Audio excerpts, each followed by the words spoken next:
Welcome back to another episode of Discovering Disruptions in Tech.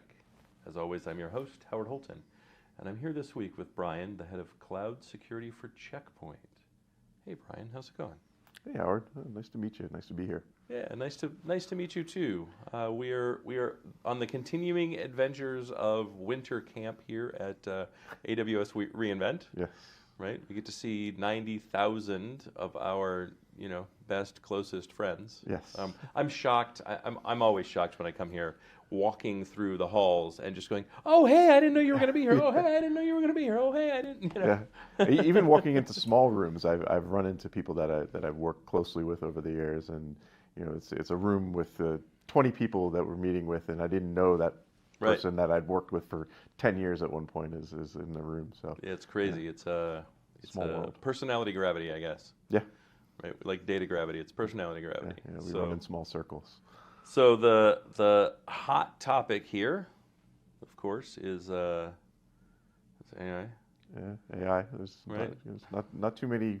I don't think you can walk 2 steps on the expo floor without seeing AI, or scan too far down the talks pages without seeing an AI talk. I'm kind of waiting for someone to give away shoes that, like, your left foot says A, your right foot says I. So as you step, it goes that. AI, AI, I'm AI. stealing that. I'm telling my marketing team.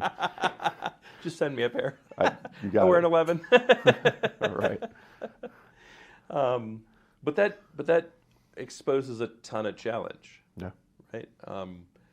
API security is another hot area of focus. Right. Mm-hmm. Hugely challenging. Yes. I would argue that the API is the application, and failure to secure it is failing to secure your business at its core. Yeah. Right. It's incredibly complex. It's incredibly hard to do. It's incredibly hard to do well. When we look at traditional security techniques, even if they're successful, right, they cover half the gamut of API attacks, right? Because I have malformed, and I have malintentioned. Yeah. Right? So I have malformed like a SQL injection attack. Right. Right. Okay. Cool. Like, I know how to look at that and go, well, that's malformed. That's not a valid API call. I can stop that. Yeah. Then I have malintentioned, which is effectively select star from customers, right? Where it's that could be a valid call, but it's not a call that I want to enable. It's not a call that I want to give in that space, right? So this is complex. Yeah, business Add logic. AI, and holy crap, it all goes to hell. Yeah, absolutely. So yeah, like how do you take a problem that's that big and make it something that's composable, make it something that fits inside your head? Yeah, so I've spent a lot of time talking to our data scientists and people that are much smarter than me at Checkpoint, who understand AI a lot better than I do. And there's sort of a few different areas that we think about AI as it intersects security. One is obviously the attackers. Right? Attackers are using AI and they're moving faster than ever. Script kiddies are now very sophisticated very easily. So the script kiddie is a dangerous human being as an adversary, much more so than they used to be. So they can move fast, do sophisticated things at scale with very few resources. So that's one way security and AI intersect.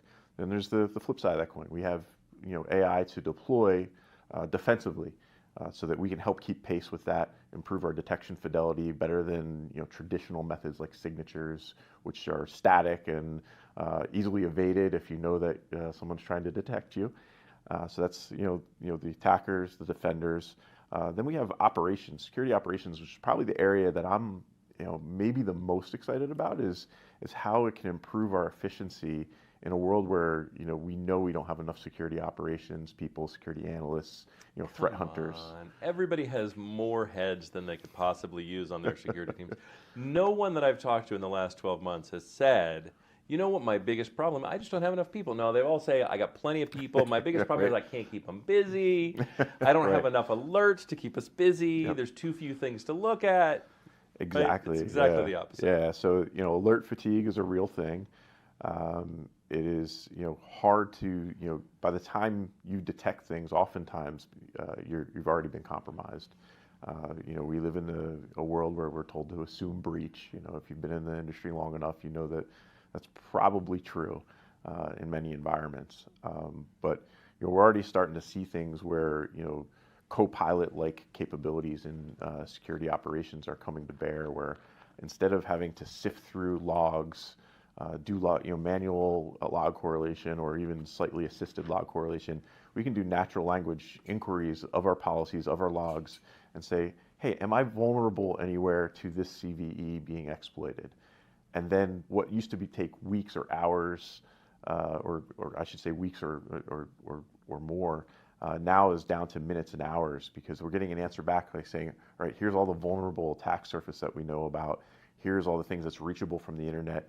And here's the policies you have in place that are possibly mitigating this. Here are some suggestions of policies you might want to deploy to mitigate this. So that's the kind of thing that I think is, potentially game-changing, especially because I think the thing that has kept me in cybersecurity this many years of my now seemingly long career is the fact that, working in this business, helping people have better cybersecurity practices and capabilities, really affects a societal good.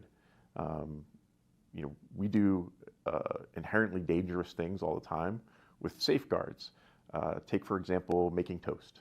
I take a flammable thing and I stick it in an electrical appliance and basically heat it up until it just sort of doesn't get on fire. We have UL listings that ensure us that toaster is safe and it won't catch on fire. That concept hasn't reached the internet yet. We do inherently unsafe things all the time on the internet. We manage our healthcare, we conduct business transactions, we share sensitive personal data with our friends and family, and sometimes whoever's listening, right?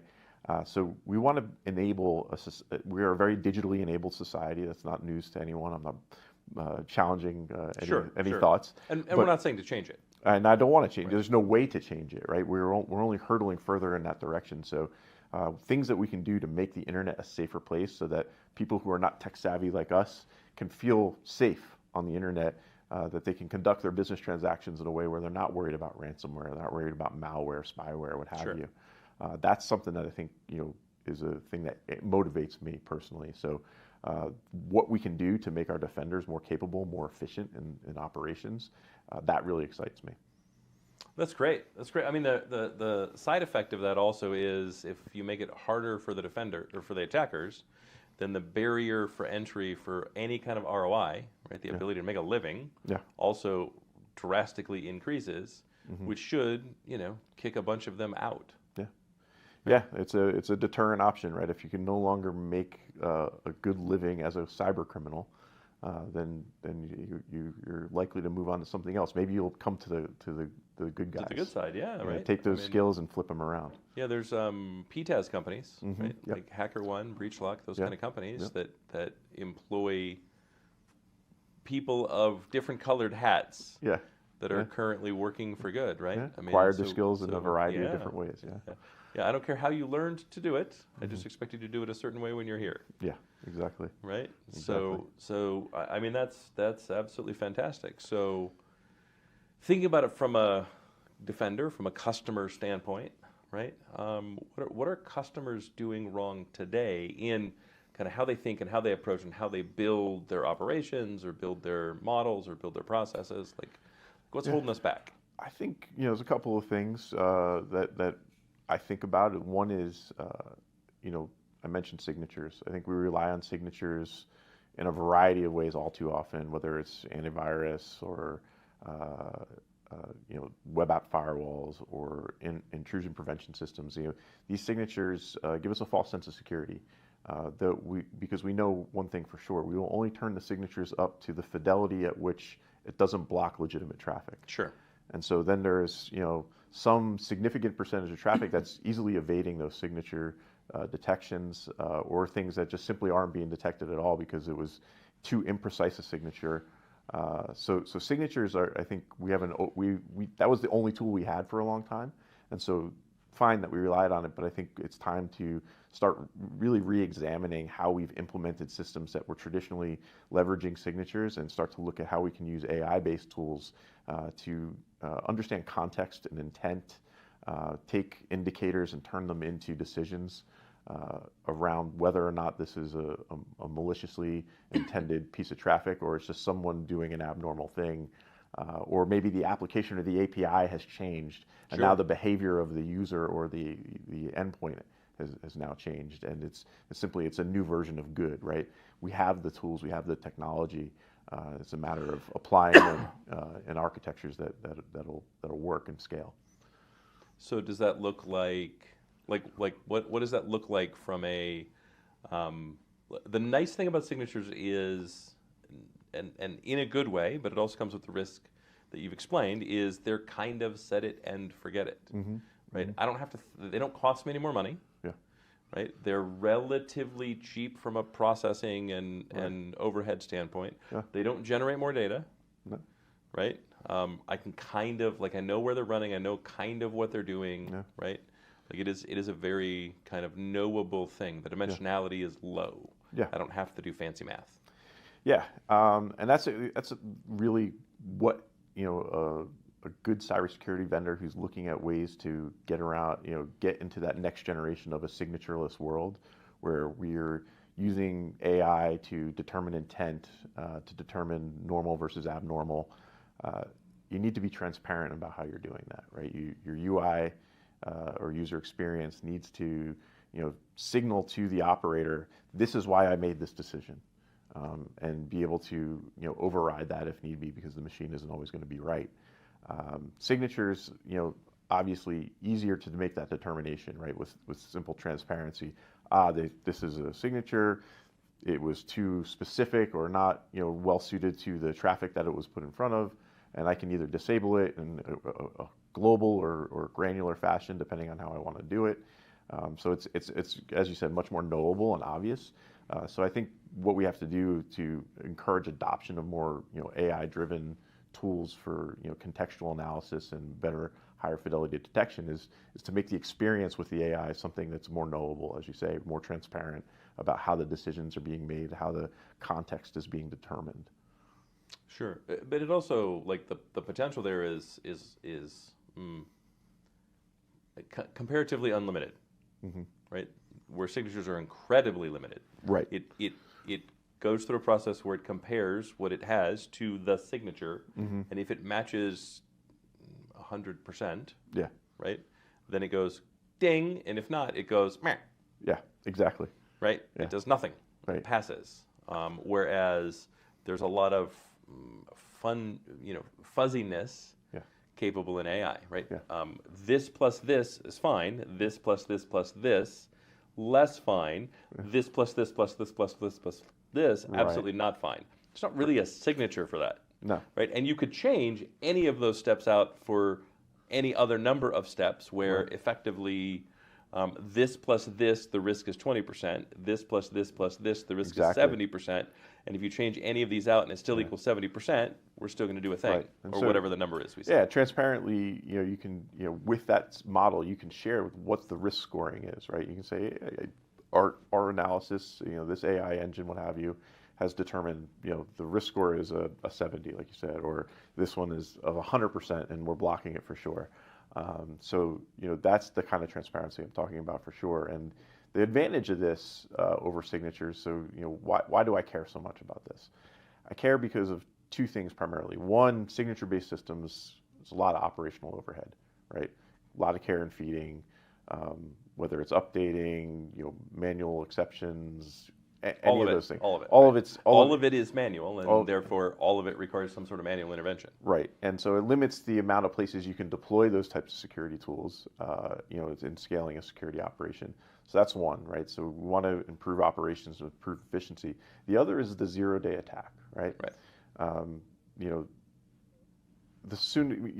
before a CVE is published, it's the exploits are out there. The attempts to exploit those vulnerabilities are out there, and what we see with a signature-based model is often not just the time it takes through responsible disclosure for all the vendors to respond with their version of a signature for their system, but also the cat and mouse game that happens after that, because then you have the attackers who are saying, all right, well, now I'll mutate my attack. I'll take the exploit code and I'll modify it a little bit, and then I'm to your point about the rigid, match the signature again, and won't match it, and so you go back and forth, and so that response time gap of risk continues for some time until you reach some sort of steady state, and the attackers either give up or move on. Sure.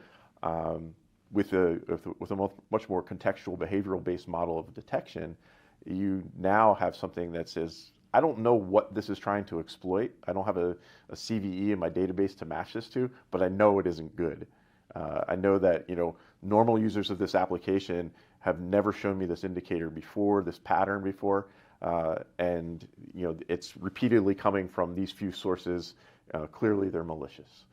So it gives you a leg up again in this arms race where the attackers are more sophisticated with less knowledge in terms of their attacks and the scale of their attacks.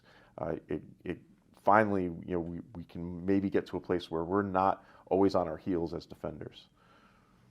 And at that point, the big updates are more efficient, more effective algorithms. Right. Right. Right. Because you're no longer chasing the traffic. Right. Right. You're playing the long game. Right. Right.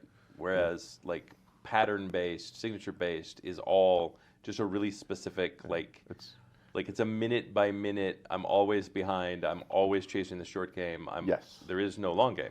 Exactly. Right. Exactly. It is just I see a thing. I respond to a thing. I see like it's whack-a-mole. Yeah. Exactly. Right. And it's endless. Correct.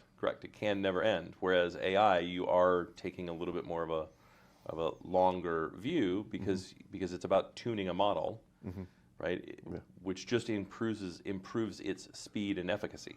Correct. And because AI has come a long way from sort of the early days of machine learning, we know that we can adapt much faster if something So we talked about the pace of technology, pace of public cloud.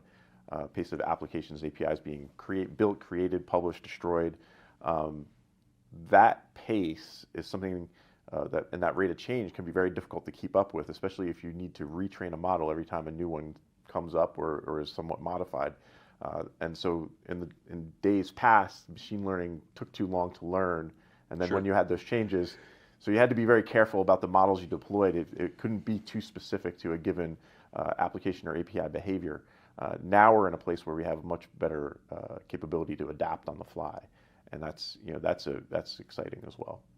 Yeah, I mean, there's also the kind of rising tide raises all boats kind of thing, right? So the more we learn anywhere, the more we know everywhere. Right. Right, and the applicability of that becomes pretty obvious. And again, it's math. Yeah. Right. I don't need to know anything about you specifically to be effective. Right. Right, and the more I know, the more effective I can be. Right.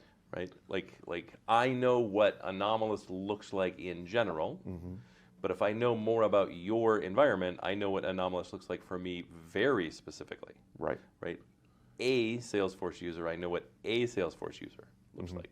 But John Smith from Kansas City, Missouri, I know he never travels. He works from home. He always connects from these geolocations. He always works from this time to this time. Yes. And so when he shows up in China randomly, probably not John Smith. Yeah. Right. Exactly. It's far more complex than that. But just to kind of keep it simplified. I was actually talking to a colleague of mine at AWS just yesterday, and he was relating a tale of he was actually doing some business transactions with his bank, both on his mobile phone and on his laptop. His laptop was logged into the VPN, right? And he did indeed pop up someplace else, and he had to get on the phone with his bank and explain that I am indeed in two different places at once, but only through the virtue of only VPN. virtually.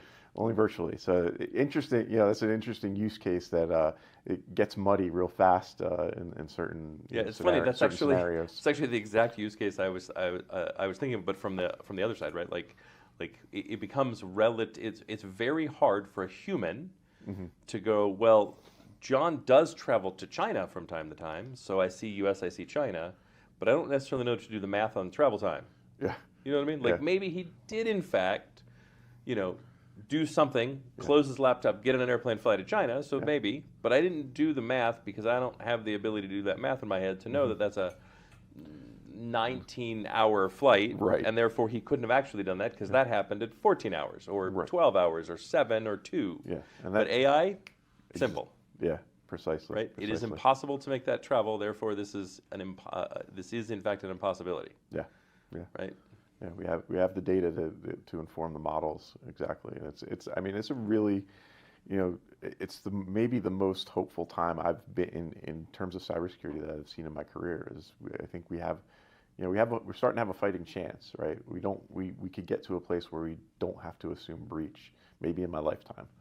I'm not going to hold my breath. I'm not going to hold my breath Right? either, but I choose the hopeful. Yes, I think hoping for the best and planning for the worst, Yes. which is assume breach, Yeah. it will still serve us well, even Precisely. if the percentage of breaches go down, even if the damage from breach goes down, Yeah. even if like someday in the future, ransomware is the scary story we tell our kids, along with Hansel and Gretel, right?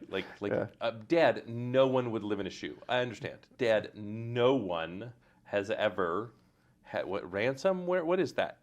Why would somebody click on a link that they didn't know? You know? Right. Why would somebody trust that? Like, come on. Didn't the AI tell them not to click on the link? Right. They had Jarvis? Didn't they have Jarvis? Right. So unfortunately, today's not that day. No, it's not. So let's talk a little bit about today for a minute. Not everyone has that capability at their fingertips today. Yeah.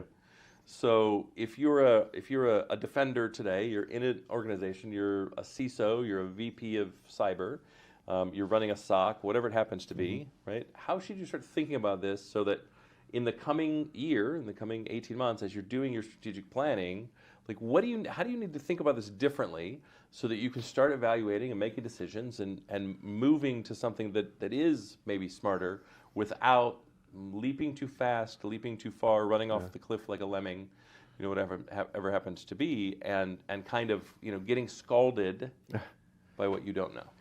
Yeah, I think challenging your existing vendors to show me where you're taking your products, right? That you have this vision, that your vendors share a vision of a better, more efficient, more highly effective security model and security tooling. So challenge your vendors. They're not going to have the answers right away, but they should be thinking about it. They should have plans. So that's one thing. Find somebody that's going to be on the journey with you. And if they don't, then start considering alternatives. The other thing is look for tools that are open and easily integrated with new tools. So most things are API driven today. You can control firewalls and endpoint detection and everything via API. Look for vendors that are aggressively seeking integrations, not just within their own platform, but more broadly. Whether it's we're here at reInvent with public cloud vendors, or it's with other parts of the infrastructure, because that's where we're going to be able to realize some of the benefits of all this data we have at our fingertips. Is by a little bit more sharing, a little bit more openness. So look for easy integrations between the technologies you use in your ecosystems, and the ability to access that data, not necessarily, with the tools that you think are the best ones, especially when we're thinking about things like orchestration tools and analysis tools that are looking at log data and configuration data. How do we take all that information and put it together in a way that gives us a better holistic picture of what my actual risk looks like? For sure.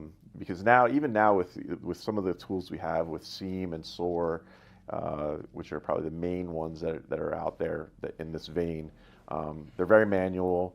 We don't get the insights from them that we need and the timeliness that we need them.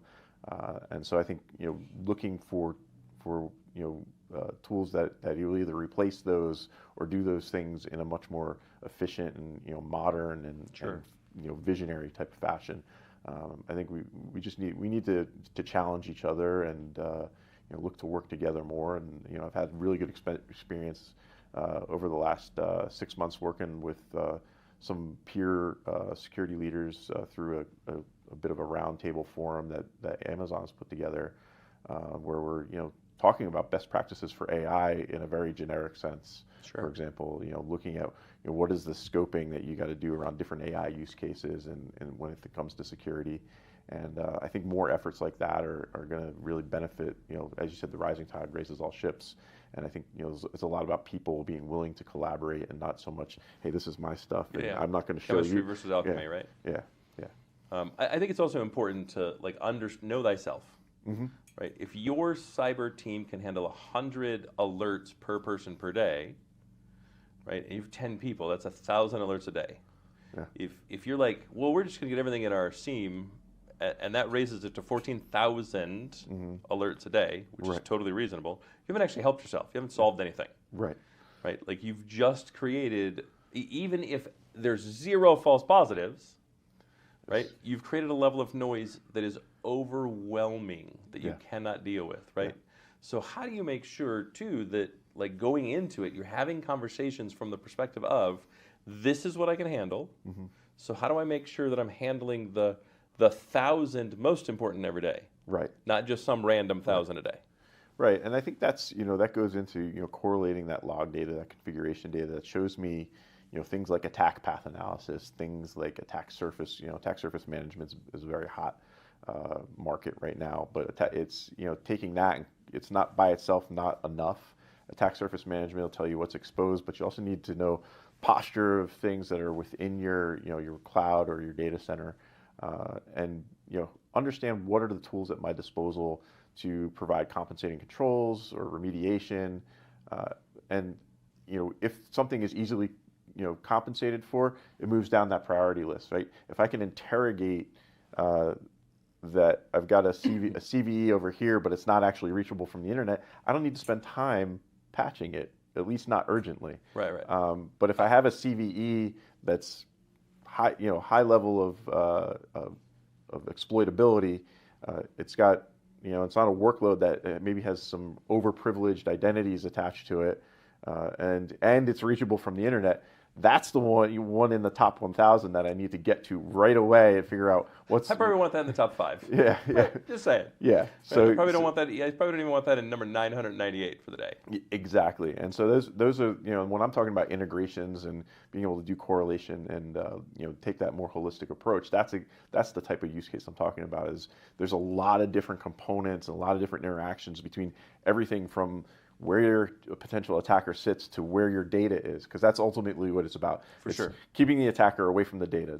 All this stuff in between, networks and clouds and applications and code, it's all about creating access to data for one reason or another.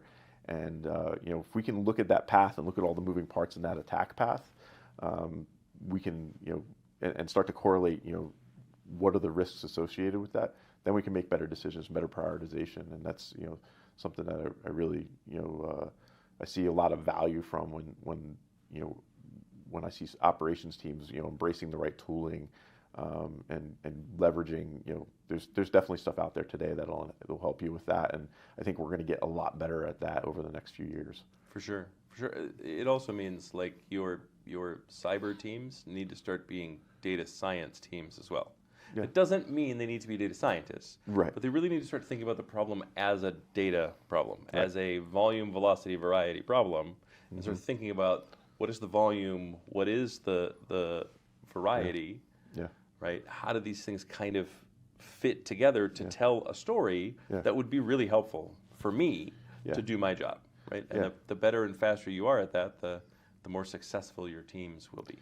Yeah, and I think there is a future where your security operations team, your analysts are going to be data scientists. For sure. We've got a lot of tools at our disposal right now, almost to a point of dangerous.